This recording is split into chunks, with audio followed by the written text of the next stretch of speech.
topics and opinions expressed in the following show are solely those of the hosts and their guests and not those of W4CY Radio, its employees, or affiliates. We make no recommendations or endorsements for radio show programs, services, or products mentioned on air or on our web. No liability, explicit or implied, shall be extended to W4CY Radio or its employees or affiliates. Any questions or comments should be directed to those show hosts. Thank you for choosing W4CY Radio.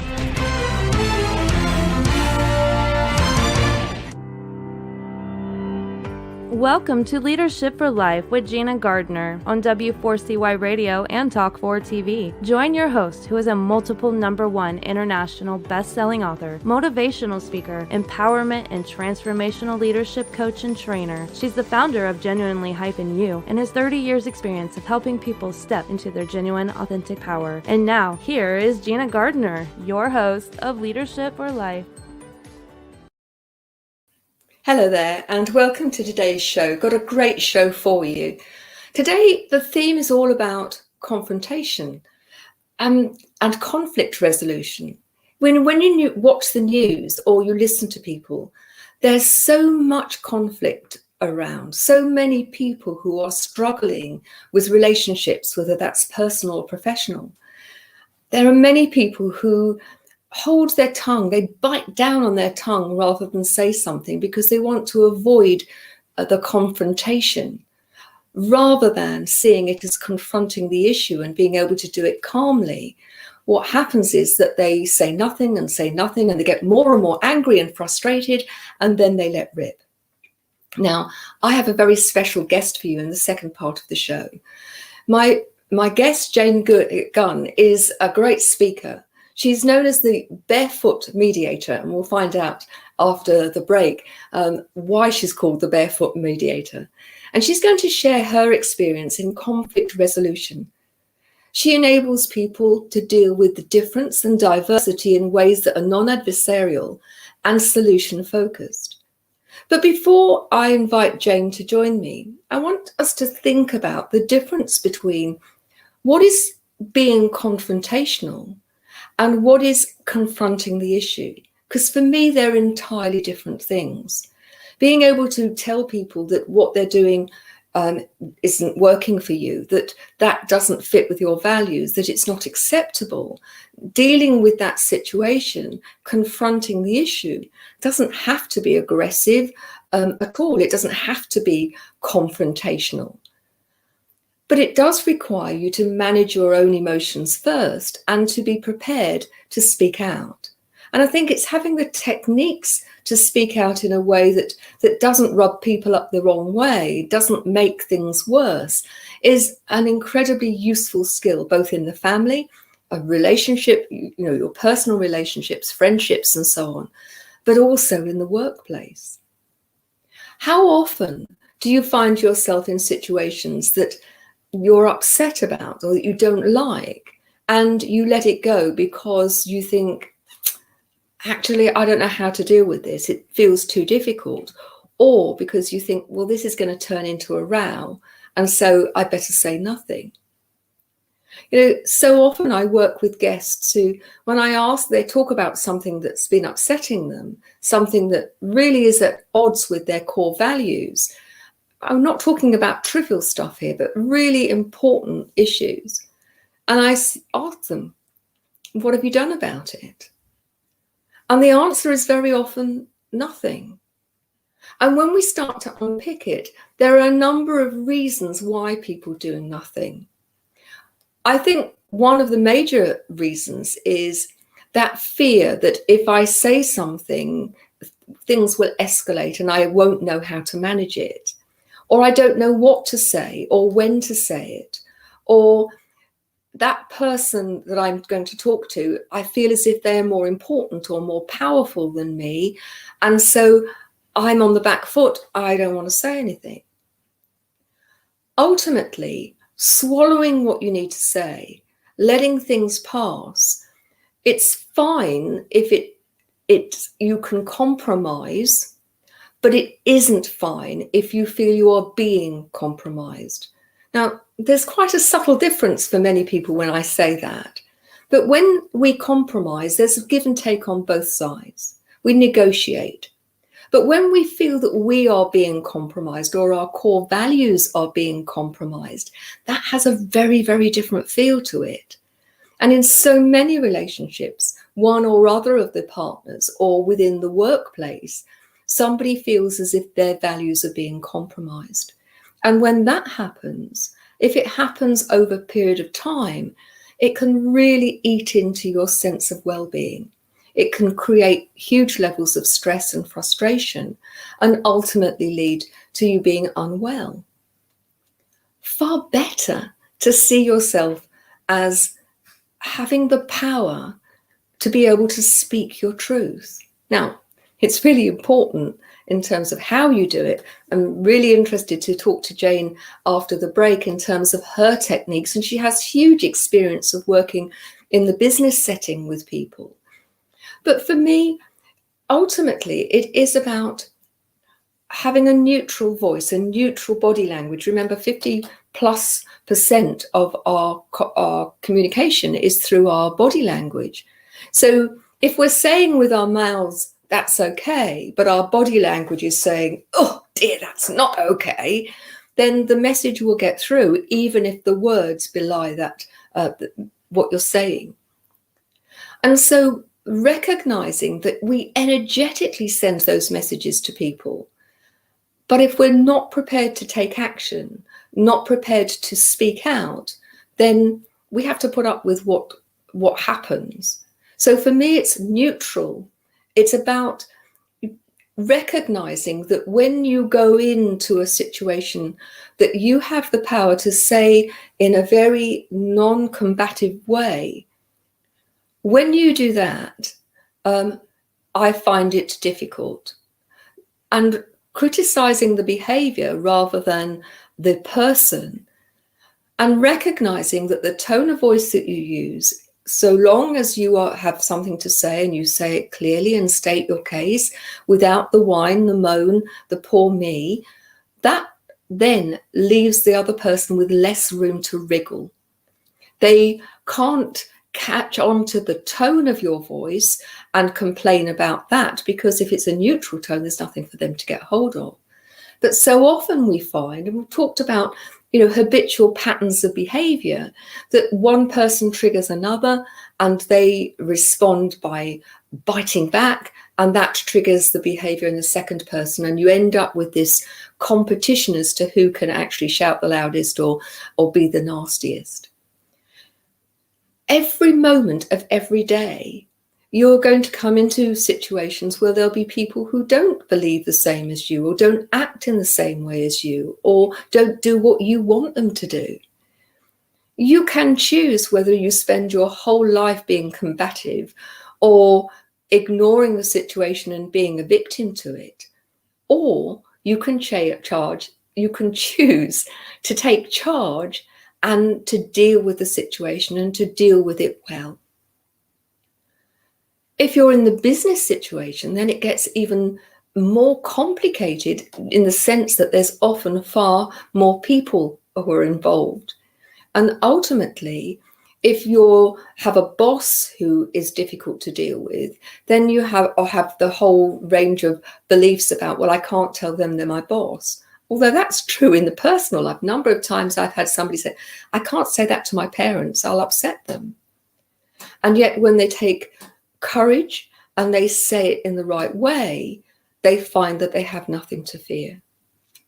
We're going to stop for a short break now, and after the break I'm going to introduce Jane Gunn to you, the Barefoot Mediator, and we're going to explore her take on how you can deal with difference and diversity in ways that are non-adversarial and solution focused.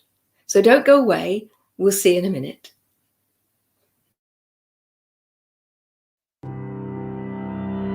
You have been listening to Gina Gardner on Leadership for Life.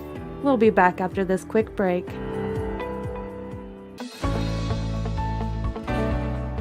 Want to get the best out of life personally and professionally? Are you ready to step into a life which excites and fulfills you? Well, the right place for you is Leadership for Life with Gina Gardner on W4CY Radio and Talk4 TV.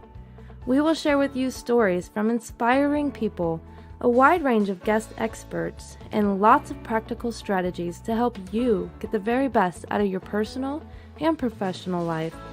Leadership for Life is a radio and TV show focused on helping you live a happier, more successful, and fulfilling life.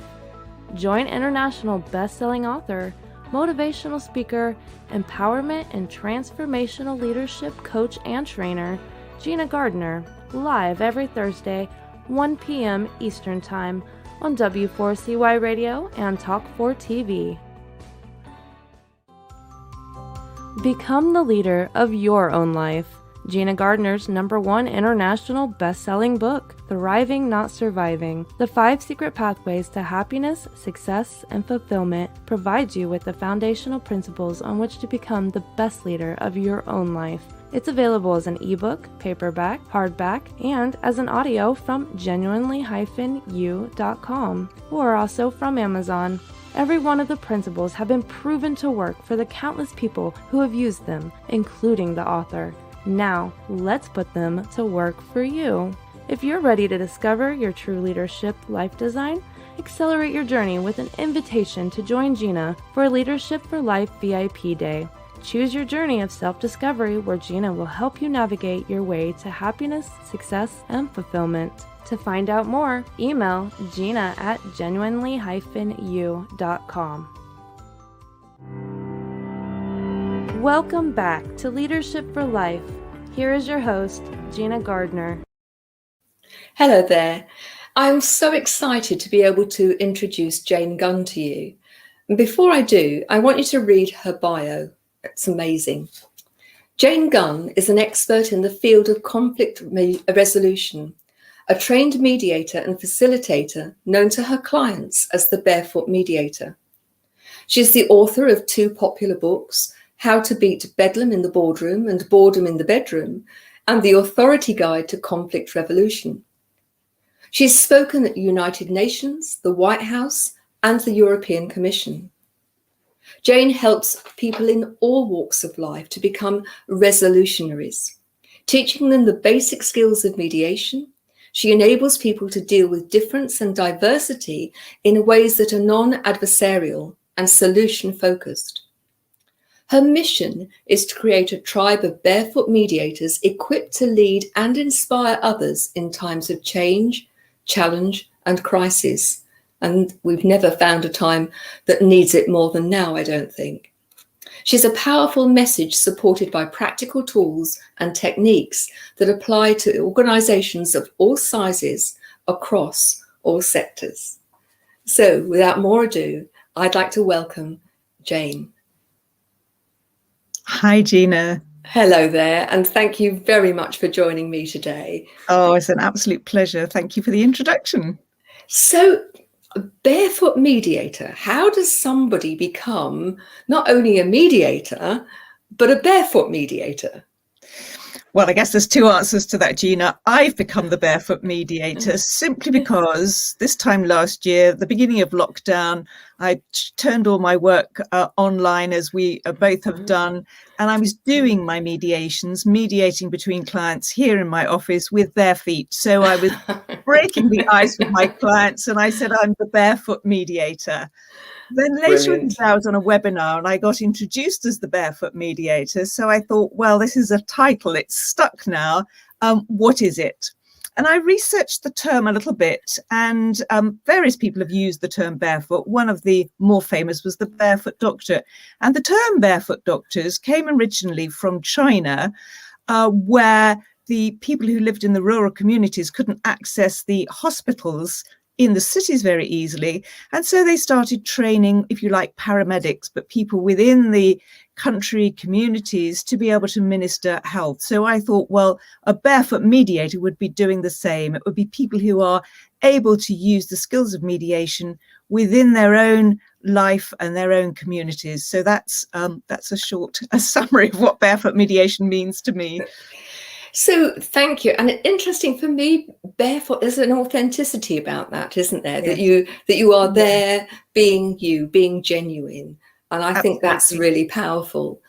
But can you share with us how, I mean, bearing in mind that you work with so many people and you've spoken in places where there's real influence. Tell us your story. How did you come from, as an adult, to be doing this? I fell into law. I seem to fall into everything I do, even being a barefoot mediator, Gina. I fell into law, which was not something I'd seen myself doing. And I worked as a lawyer originally, becoming a commercial property lawyer. Then when I had two daughters, in the time then, it wasn't so easy, obviously, to work part-time and remotely. So I stopped doing that for a while to look after my children. And then when it came time to go back to work, I thought, I wonder if there's something else. Now, two things had happened to me. A short story here is that I was in my library locally looking for a book, a recipe book, and a book fell on my head. And this is the book that fell on my head. This is a paperback, but it was a hardback. Now, this book is called Love, Medicine and Miracles by Dr. Bernie Siegel. He is an American cancer specialist. And in this book, Dr. Bernie Siegel was describing his story with medicine and how he had become frustrated with the practice of medicine because it was all about the symptoms and the patient and the statistics and everything. And he wanted to say, I want to put the needs of my patient at the heart of my practice as medicine. And basically, he's saying in that book, I want to practice love. I want to understand what's going on under the surface for patients. Now, that just rang a bell with me. And I thought the clients that come to us as lawyers have similar issues going on in their life. Why are we not exploring that? Why are we going to court and fighting about, or why are we being adversarial about what their problem is? So that became my mission then. Can we put this approach of exploring the needs, interests, fears and concerns of our clients at the heart of our legal practice? It was in the early days of what we now call mediation, in the early 1990s, but it was a growing movement, if you like. So I leapt into mediation at that stage. And now you work with a whole range of businesses. Does it matter what size or what sort or what industry? Not at all, Gina. I mean, people are always saying to me, why don't you niche your business, identify the avatar of your client? I say, well, it doesn't really matter. It's a human being who has issues of conflict. And you talked when you kindly introduced me about my book called How to Beat Bedlam in the Boardroom and Boredom in the Bedroom. Now, the reason for that was when I work with chief executives or high-level professionals, they say to me, actually, yes, I've got things going on in the boardroom, but I've also got tension at home. Or those are feeding into one another, because I'm not happy at work, I take that home with me and vice versa. And then I realized that it doesn't matter at what level you're working. It doesn't matter whether it's within your family, within your organization, or whether we're talking globally. The principles of conflict resolution and mediation are the same worldwide, and no matter what size the issue you're dealing with. I think that's so true. I mean, we are the common denominator. We take ourselves into every moment. People who've listened to the show have heard me say this endless times. And I find it quite interesting how we compartmentalize and say this is business and this is personal, when the principles so often are the same. Yes, absolutely. So could you give us some examples of the sort of common conflicts that you're brought in to deal with? So if you take a workplace, and particularly at the moment, I think people are rather disconnected and miscommunicating. At the core, it comes back to expectations. So many of my clients will have employment contracts. They'll have a contract with a supplier or provider. But underneath that lies what you might call an implied contract. So that's an express contract. It's in writing and we've signed it. But we also have an implied or a psychological contract. What did I think was actually going to happen? How did I think I was going to be treated? How did I think the culture was going to be around here? All sorts of things that we have expectations about that we perhaps haven't been explicit about. And then we become disappointed, tension and issues arise. And as you said in your introduction, we don't know how to deal with those. It strikes me that we have a blueprint for pretty well everything. And so many people assume that everyone's got the same blueprint. And there is very often a mismatch. And it strikes me that then you have the issue of people are speaking the same words, but they mean slightly different things. So how you're in an organization, there's a mismatch of expectations. What approach do you take with them?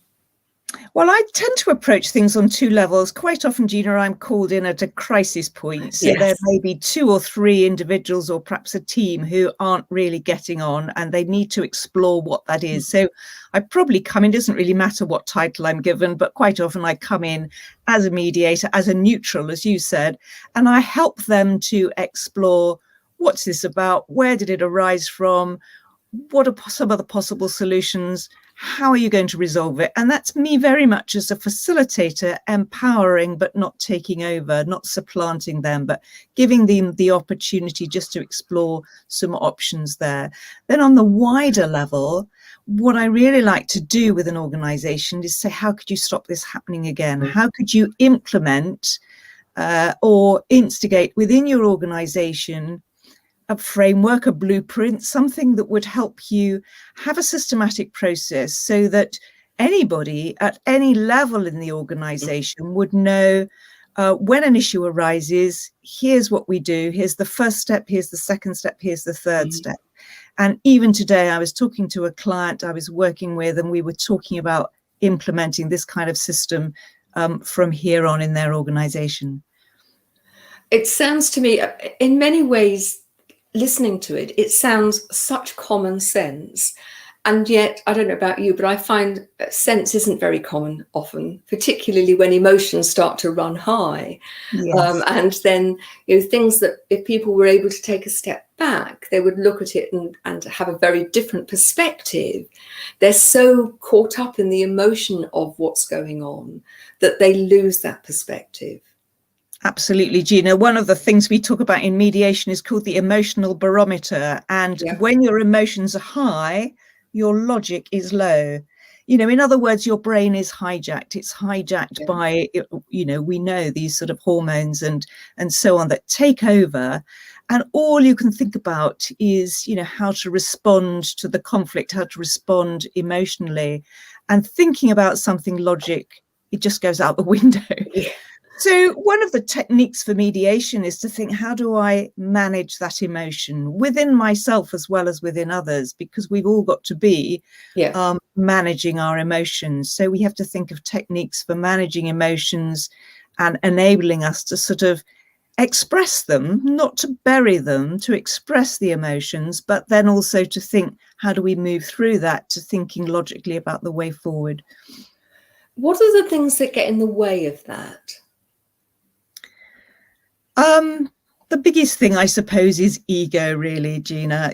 People's ego. There's one of the things I talk about a lot in mediation is we have the conflict escalator. So conflict escalates quite rapidly, actually, from the time where people stop talking well, communicating effectively.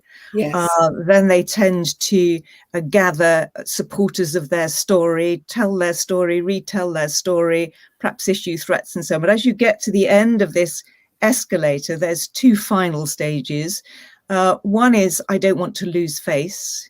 And that becomes quite predominant in the desire of the parties. I don't want to lose face in front of not only the other people in this conflict, but other people I've told my story to. And the final step, Gina, is called into the abyss together. If we don't resolve things, or if we stick too hard to our ego, we both end up in the abyss. We lose everything, or we lose a lot. One of the things that I say very often to people is having the need to be seen to be right is highly overrated.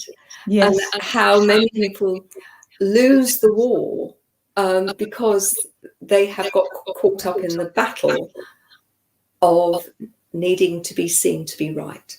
Yes, absolutely. And it's interesting because when people actually get that and recognize that it's that primeval, there's that our sense of our survival is tied up with our ego, isn't it? And the need to be right.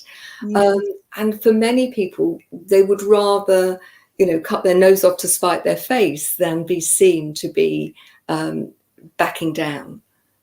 And of course, Gina, our society is set up very much like that. Certainly the legal profession is set up to say, let's prove in law who's right or wrong. Yeah.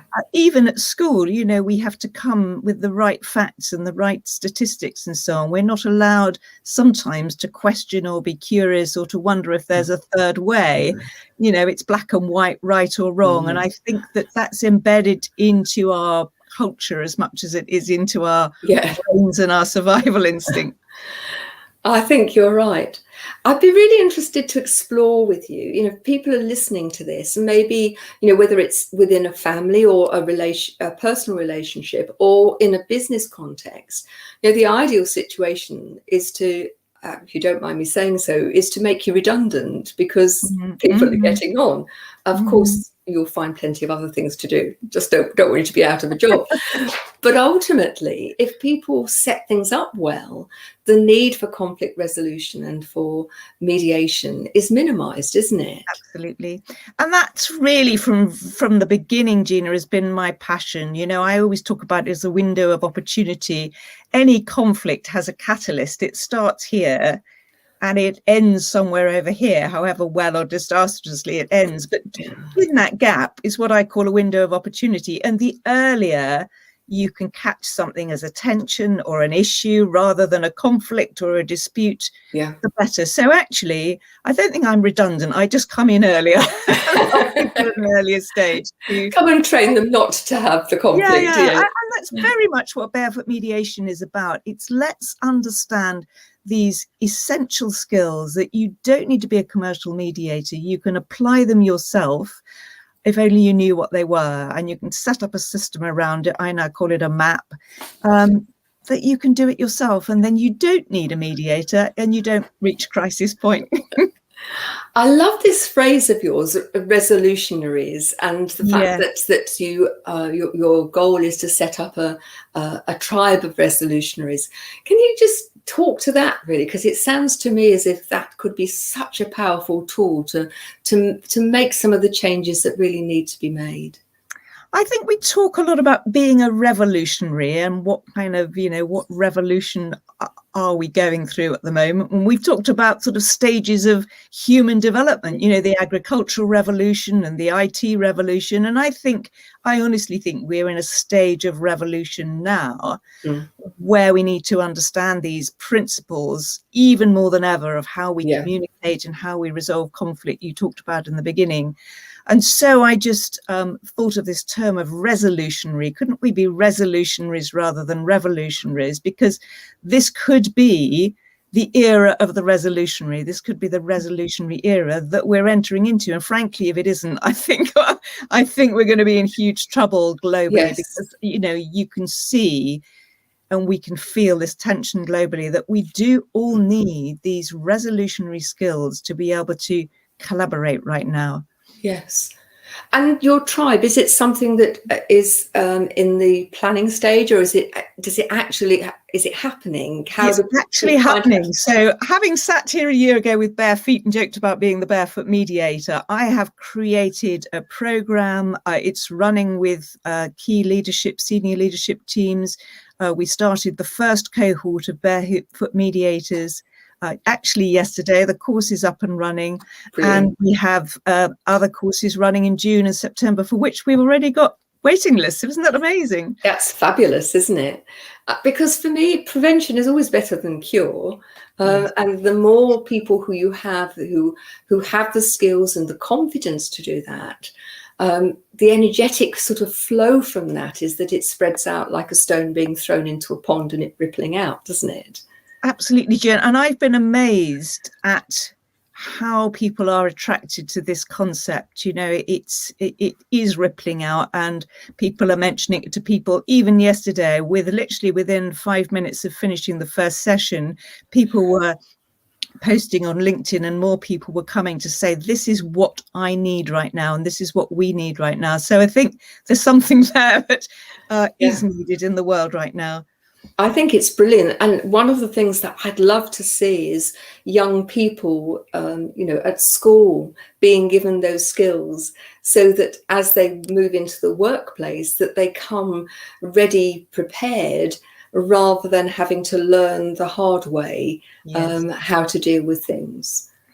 I think so, Gina. I watched a YouTube video today which was exploring how young people are struggling with the skills of communication and connection, partly enhanced by this period they've spent in lockdown, where all of us have been tied to our screens and phones more. But for young people who are still developing their ability to communicate and establish their skills, that has been a real challenge. And I think we do need to help young people with these skills specifically. It's an interesting time that we live in. Now, we've got just a few minutes left. So I'd like to, can you tell us more about your two books, and also, how people get hold of you and where they can find you and what you can do for them? Absolutely. So thank you so much, Gina. The first book, as I mentioned, How to Beat Bedlam in the Boardroom and Boredom in the Bedroom, that is available on Amazon and as a Kindle. So and it's supposed to be quite a fun book, easy to read, doesn't take very long, full of cartoons. It was the first book, I think, in this kind of world of commercial mediation, which had some cartoons in it. I wanted to make it fun and approachable.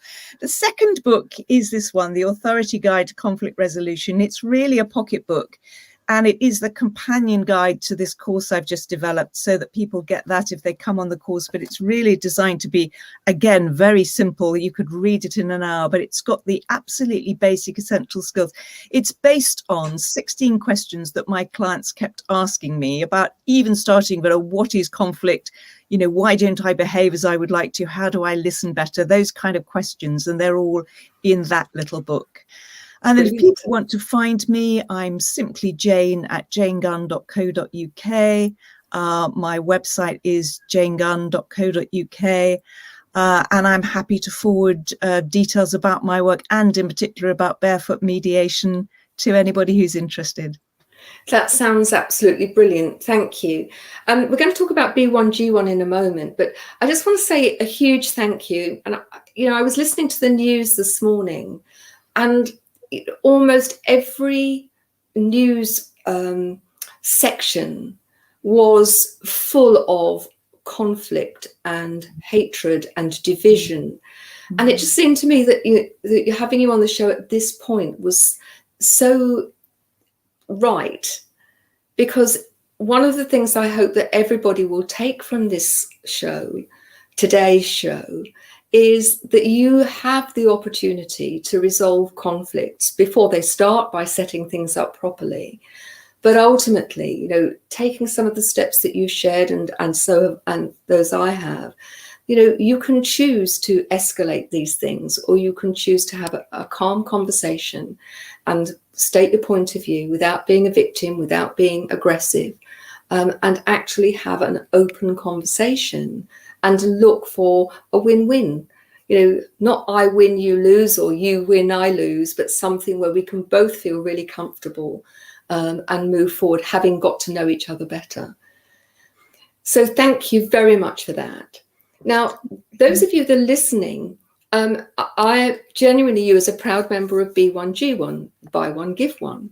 And the principle of it is that the organization identifies a whole range of projects around the world which are vetted, and then businesses can contribute, and things are broken down to make it very easy to do so and affordable. And there's a sister charity that actually raises all of the money to run the charity. So anything that you give to B1G1 goes directly to one of the projects.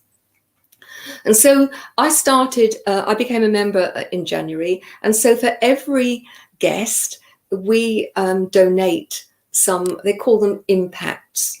And your impact that you've chosen is all about education, isn't it? Mm-hmm. Absolutely. Yes. So if you hold on with the wonders of technology, hold on a minute.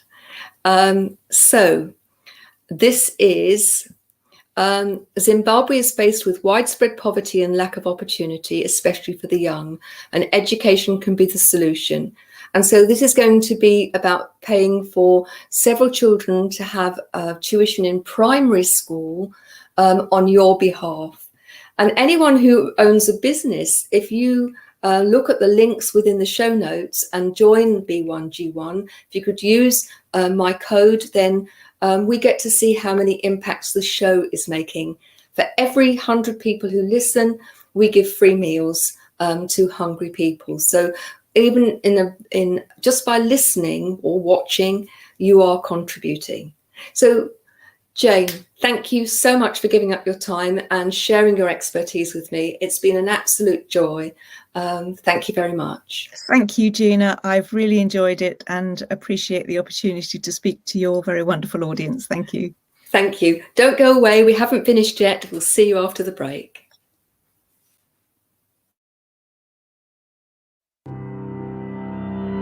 You have been listening to Gina Gardner on Leadership for Life. We'll be back after this quick break.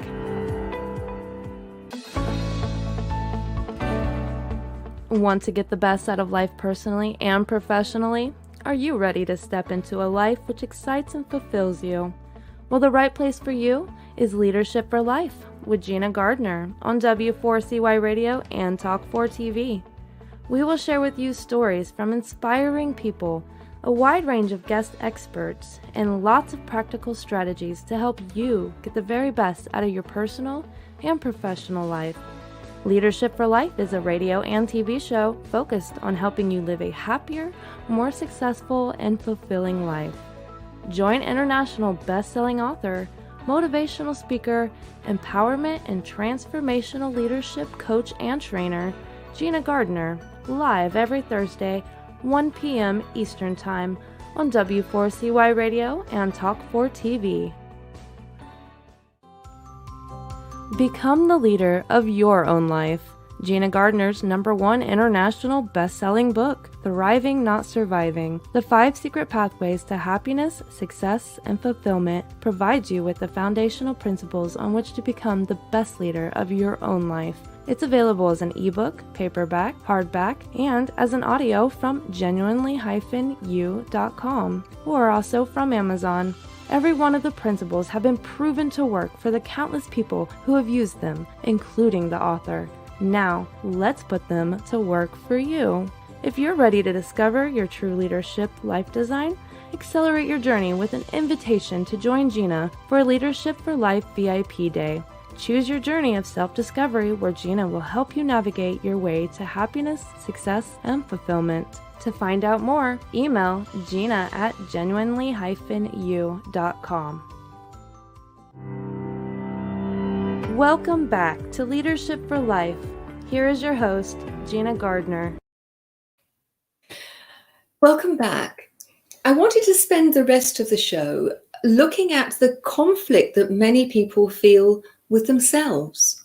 You know, I've had several conversations this week with clients, very successful from the outside, holding down really responsible jobs, or that they have a business of their own, successful people who have huge inner conflicts, who have that voice in their head who's constantly telling them that they're not good enough, or they can't do something, or that they are of no worth, they're of no value. And it just seems to me that the first relationship, the most important relationship that we have with anyone is that with ourselves. That if you are in conflict with who you are, if you haven't owned authentically, genuinely who you are, that's going to set up a huge amount of stress and conflict and difficulty. And the problem with that is there's no escape, because you take you wherever you go. So if you're someone who has that nag voice in your head telling you, you should have done this, you shouldn't have done that, why did you do this, why didn't you do that? You have to then think about the relationship that you have with you. Now, one of my clients, great writer, and does some amazing work, had sent me the proof of the draft of her book to read.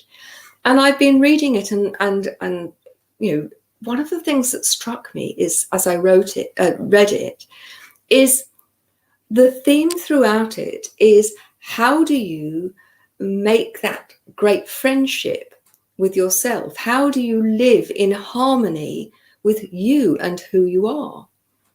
And, you know, I've done a lot of work with people around helping them become their own best friend. Now, it's a principle that I use because it's quite simple in its construct. So it starts off by saying, and I'd ask you the question, if you've got a really great friend, how do you treat them? Do you treat them well? Do you look after them? Are you kind to them? If they did something that you didn't like, would you go on and on at them? Do you have higher standards for them than you do for other people? Because you can bet your bottom dollar, if you're someone who's struggling, having conflicts within your own skin, then the chances are that you've got one set of criteria that you use for other people. And if they did something, that you would praise them and tell them well done. But when you've done it, that you dismiss it. And I think it's so important that we are aware of the stories that we create. You know, the human race is very good at stories. Since man lived in caves, we've liked stories. And I'm reminded, you know, Jane was talking before the break about the fact that people will tell other people when things aren't going right. And they've done a lot of research about this. And we've spoken about this before on the show. You know, on average, we tell 37 people when something goes wrong, but only 5 when things go right. And part of the problem with that is that every time we tell the story of things going wrong, we tend to embellish it. And we begin to believe the embellishments. Now, not looking after yourself, not having a great relationship with yourself, having that inner conflict about, am I worthy? Can I do that? Will I fail? I'm no use. I'm an imposter. Will people find me out? Is all based on a story. So I just think it makes sense that if you're going to write the story of your own life, then at least give yourself a decent part. And if you are struggling, then I would urge you to get some help. And that may be about reading a book and Thriving, Not Surviving, the 5 Secret Pathways to Happiness, Success and Fulfillment. One of my books, you can find it on the website, Genuinely-You, or on Amazon. You know, I talk about that relationship with yourself and how you can build a better relationship with yourself. And as I say, one of the techniques is treat yourself as you would a really valued friend. Look after yourself. Self-care, feed yourself well, take exercise, hydrate, be kind to yourself. And I always make the distinction between being kind and overindulgent. Kind is that you eat healthily. Overindulgent is you have too many chips and too much alcohol. But ultimately, when you have that sense of being settled within yourself, owning who you are, being genuine, that's when you really step into your genuine power. And genuine power, as I've said before, is not about diminishing the power of other people.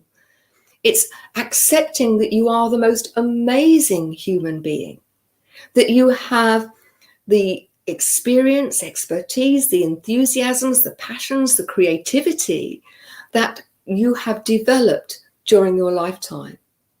And so often things that have happened in your youth have an impact even now. And one of the ladies I was talking to yesterday, she was in her 50s, and a situation when she was 8 was colouring her life now. And it doesn't have to be that way. And within a very short space of time, within an hour, we had helped her move past that. Now, is the job completely done? Well, it's not embedded, but we've made a great start. And so think about the relationship you have with you. How often are you in conflict with yourself? And one of the things that I think, well, the self-worth is a big one. But I think one of the other areas is if you are living a life where you are not in line with your core values, that sets up that inner conflict with, I'm doing this because perhaps that's what a job that I do that earns me money, but actually I'm being asked to do things that I don't agree with, or I'm living in a work culture that is fairly toxic, and I don't want to do it. And I'm reminded of the book Lost Connections by Johann Hari, who talks about depression. It's a great book if you haven't read it. And he interviewed a guy who was mixing paint. And he, for 8 hours a day, mixed paint, and he hated it. He absolutely loathed it. And he was unhappy and stressed and depressed and anxious. And so Johann, when he was doing the research, said to the guy, what would you rather do? And he said, I'd like to buy a boat and I'd like to fish for shrimp. That's my goal. That's what I'd love to do. And he said, what's stopping you? And the guy drove a Mercedes. And the reasoning that he gave, and it may not be the whole reason, but the reason he gave is, I'd have to give up my Mercedes. And that's how I know I've been successful. For him, that Mercedes was his symbol of success, but he was prepared to put himself through 8 hours a day, 5 days a week, however many weeks you work in America, because you have less holidays than we do in the UK, year after year after year. And as a result of that, the guy was incredibly depressed. So part of this is taking responsibility for your choices and, knowing that you can make different choices. But at the same time, recognizing that you may have to give up the story. And that guy's story was that he was only important because he had a Mercedes. When the reality is he is likely to have been so much happier and more fulfilled doing the thing that he'd always dreamed of. Another example is a client I was working with last week who was in an organization where the way in which they operated felt disingenuous, that the sales pattern that the client was being asked to use in terms of selling a product, when the product was something that was subpar and they didn't believe in the product, and they were feeling very, very unhappy and uncomfortable about what they felt was telling lies. And so you've got a choice. Your choice is that you go to your boss and say, we need to do something about this to make the product better so that we can actually talk the truth, or to come to the realization that maybe that wasn't the right place. Now, of course, in times of recession, losing the job is a big thing. But I'm not talking about giving the job up that day, but actually choosing to look for an alternative where you can live within your values, where there's not that inner conflict, I think would make all the difference. So if you've got a conflict because you haven't dealt with past baggage, whether it's abuse or that you didn't do well at school because you perhaps had a problem with reading and writing, that you were dyslexic, or that you have got a problem with your relationships, that you're just unhappy, please reach out. There are lots of things that can help you. You don't have to put up with it. And the other thing is that if you have themes that you would like us to cover in the show, please email me, Gina at genuinely-u.com. That's Gina at genuinely-u.com. And I'll do my best to find an expert, and I and the expert will then help you. So please do let us know what you think of the show. Remember, everybody that you get to listen or watch the TV version or the radio version, every 100 people, then we give a set of free meals. Please encourage other people to watch the show and let us know what you think. But thank you very much for joining us, and recognize that you have the power to be the leader of your own life. Join me next week But in the meantime, remember, you're the leader of your life. Bye-bye now.